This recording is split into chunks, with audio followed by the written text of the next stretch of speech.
Isan dan Rizky. Kita lagi bersama dengan saudara Raji, seorang pengusaha pakaian dan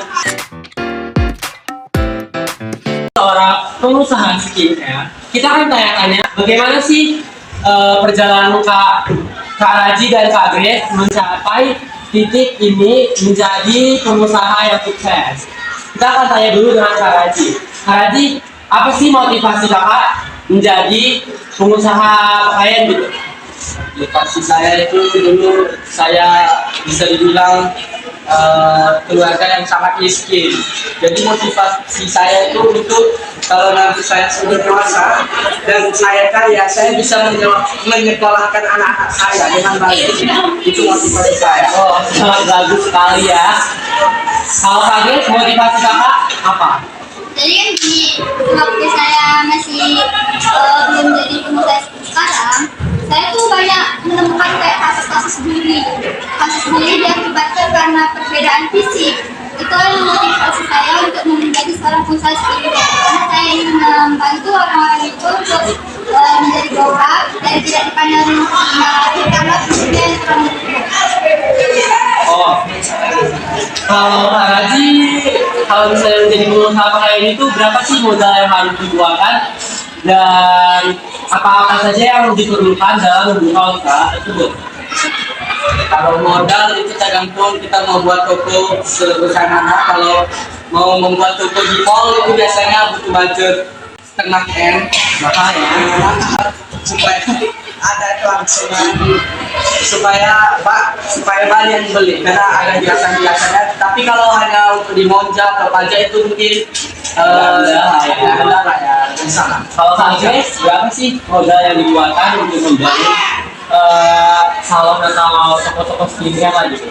Nah, itu kan tergantung dengan produk skincare juga. Semakin bagus kualitas produknya, maka omsetnya yang akan dikeluarkan itu semakin besar. Misalnya kalau misalnya kakak jual itu yang dari BOM atau yang Mercury? Dan sudah pasti yang BOM lah ya, kan? Kita kan mau tuh biar pelanggan kita puas dengan kualitas produk kita.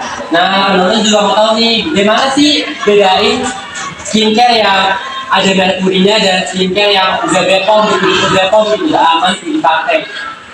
Nah, kan kalau misalnya kita memakai skincare yang ada merkurinya, itu bakalan ada efek sama kulit kita, misalnya kemerahan, panas, dan sebagainya. Sedangkan kalau misalnya memang itu udah produk BPOM, itu betul BPOM, itu dia efek sampingnya nggak bakalan separah itu. Paling waktu kita pertama kali memakainya akan ada rasa kayak panas, karena itu kan kayak baru menyatu sama kulit kita kan, kayak baru kena. Jadi otomatis kulit kita kan membutuhkan waktu untuk menyesuaikannya. Nah, kalau misalnya dia nggak BPOM, beberapa kali pun kita pakai itu bakalan kalau misalnya nggak BPOM, dia bakalan nggak gimana ya, kalau misalnya nggak BPOM itu kita pakai walaupun udah terus, itu efek sampingnya bakalan berkelanjutan kayak panasnya, gatal-gatalnya, kemerahannya. Oh, jadi kita juga bisa kayak kalau misalnya yang dari BPOM itu kalau bisa kita pakai itu ada hasilnya nggak? Pasti ada, itu tergantung dengan kualitas produknya. Ada yang cepat dan ada juga yang lambat. Kalau Kak Raji, misalnya di kalau saya gitu, apa sih masalah yang dihadapi ketika membuka usaha? Misalnya tiba-tiba ada preman yang minta juga gitu. Masalah itu tidak terlalu banyak, tapi ada beberapa yang membuatku saya sampai down. Apalagi waktu itu di masa-masa COVID-19, jadi itu nggak ada yang beli baju, sombong semua, biasa. Kalau pas waktu COVID-19 kakak nggak buka toko online gitu atau dari TikTok kan sekarang ada TikTok shop ya, bisa jualan di TikTok gitu atau di Shopee, kemudian kalau buka toko di situ Buka, tapi tetap saja itu nggak ada hasil ya. Iya, ada hasilnya, tapi tidak terlalu menutupi budget yang sudah kita bulan. Kalau kakak pas waktu COVID ada nggak sih orang yang beli atau kakak berjualan di media online gitu? Nah, selama waktu COVID itu saya berjualan juga offline sama online. Nah, yang lebih menguntungkan itu online. Cuman karena kemarin juga lagi marah-marah COVID, itu kayak penerbangan makan apa itu kan beberapa nggak bebas lah. Jadi bisa juga kan kita jadi terhambat juga kalau dari offline. Berarti kakak jualnya sampai keluar kota gitu kan? Iya. Ini harus bisa mengajukan. Wah. Masih menjadi pas mau mulai nih usahanya, apa sih yang menjadi tantangan kakak? Misalnya kakak takut untuk menjual ini nanti dikira ini pembukaan agak abal gitu ya. Gimana sih kakak pas masih menjadi awal-awal penjual gitu? Nah, kalau pada awal-awalnya itu udah pasti semangat. Apalagi ketika mencari konsumen dan membuat mereka kepercayaan dulu kita. Ya waktu itu ya misalnya itu udah pasti bayar dari tes dan kayak tester-testernya gitu lah. Jadi waktu tangannya buka maka terus ditawarkan setangan itu mulai macam-macam.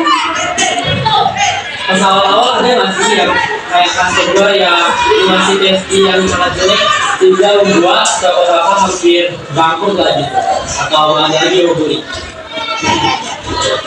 Kalau kalian sih gimana? Tanggapan orang-orang gitu? Kalau tanggapan orang-orang membeli pakaian di kalian sih gimana? Itu biasanya bilang ini bagus walaupun harganya di atas, ya kan ada slogan harga dan kualitas. Wah. Pernah nggak sih kalau misalnya lagi jual pakaian dia mau kurang harganya itu cara mengatasinya gimana? Kita ada namanya teknik marketing, kita tuh mengasih diskon gitu. Misalnya bajunya ini harganya 50 gitu ya, tapi itu kita buat 100.000 tapi kita diskon, padahal itu nggak diskon. Itu teknik ya, teknik marketing. Dan lagi teknik. Berarti dari mereka kalau misalnya tanggang dia akan bilang diskon lagi gitu. Padahal memang harganya segitu ya. Kalau yang pas pertama kali aja gimana sih kakak? Misalnya di modalnya gitu. Kebetulan keluarga saya ada jualan lagi, jadi saya minta pendapatnya. Jadi kalau waktu itu kan sedang kopi, jadi dengan kakak saya membantu saya untuk menaikkan bisnis.